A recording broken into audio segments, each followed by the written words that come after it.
Starborough, thank you for coming in today. Thank you. We were pretty impressed by your resume. Awesome. I see you've worked with children before. Yes. And let's get this interview started. Why do you want to be a teaching assistant?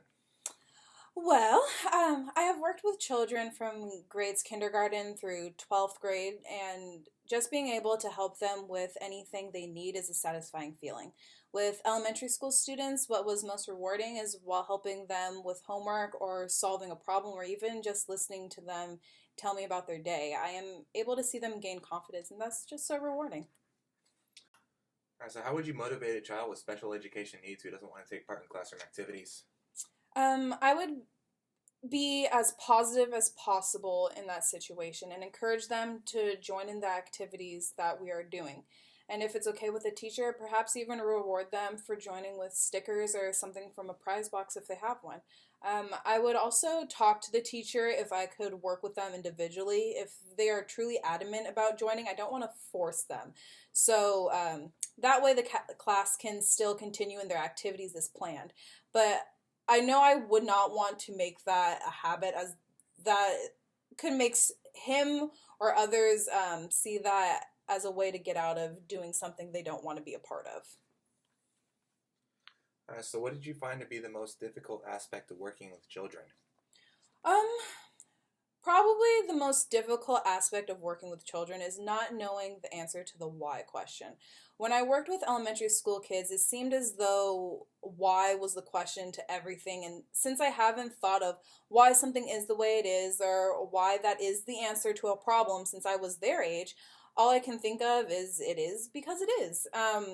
The consistent why question helped me to become a better teacher, though, as it made me have to analyze questions more so and give an explanation that they would understand.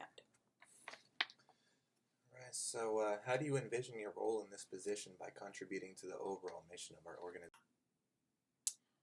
Well, I remember reading that your Fairbanks School District mission is to provide an excellent education and a safe, supportive environment so all students can become productive members of a diverse and changing society.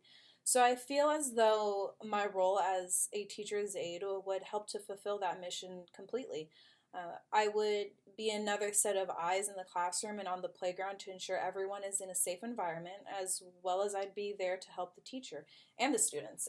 So if the teacher is already helping to answer a student's question, but there are other students that need help as well, instead of them waiting to have their questions answered with my help, their questions would be answered faster. All right, so how would you go about establishing your credibility with the team? I believe the best way to establish your credibility is to show your colleagues that you respect their experience and want to learn from them as well as about them.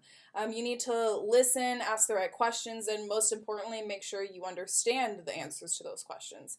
If I don't know the answer to something a student or parent is asking, I'm not going to make something up to them to just get them out of my hair, so to speak, but instead go to the teacher and get the correct answer from them. Doing those simple tasks of just asking and listening will show my colleagues that I am willing to learn and be a part of their team. All right, can you describe to me a situation in which your work was criticized? In my first teacher's aide position at Vichy Elementary, I was criticized on my ability to say no and be strict with students. In the beginning, it was very hard for me to be strict with children as I felt as though I was being mean or rude, but then I quickly learned that saying no and being firm with them isn't about being mean, but keeping them safe and making sure everyone is treated fairly. After that position, I became a campus monitor at MIT, which is a middle school, high school combination. And with that job position, I had to be a stern, strong authority figure. Otherwise, they would be able to walk all over me and get away with whatever they so desired. So I know there is time to be fun and let loose, but being a strict authority figure is very important when working with children. All right, so what irritates you about other people and how do you handle it? Um, I think what irritates me about other people the most is when they truly lack motivation and passion. People who are not passionate about the job they are in, it makes it really difficult to work with them. How I would handle a person like that is probably to just continue my work to the best of my ability and not let them affect me. At any time available, though, I would try to help them become more motivated and understand this lack of passion. Hopefully, through talking to them and expressing my passion for the job, it helped them in being a more positive coworker. So what can you offer us that other candidates cannot? Um, I can offer you 3 years of experience where I worked with students and people with special needs. Through this experience, I have learned how to be kind and understanding while also being able to be an assertive authority figure. I would give 110% in all of my work, if not more, and be a positive asset to the Fairbanks School District team. All right, one final question. If you could choose any superhero power, what would it be and why? Oh, that's a good question. I haven't heard that one before. But if I could choose any superhero power, I would have to say being able to see into the future. I'd want that power so then I can see where my future is headed by the decisions I'm making now. It actually even benefit the workplace because then I'd be able to help a student that is too shy to speak up or see if a program we want to implement will be effective.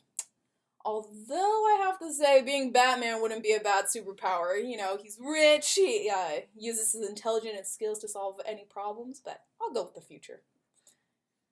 All right, so I guess that concludes our interview. We'll call you back if we're interested, and thank you again for coming in. Awesome. Thank you so much for the opportunity.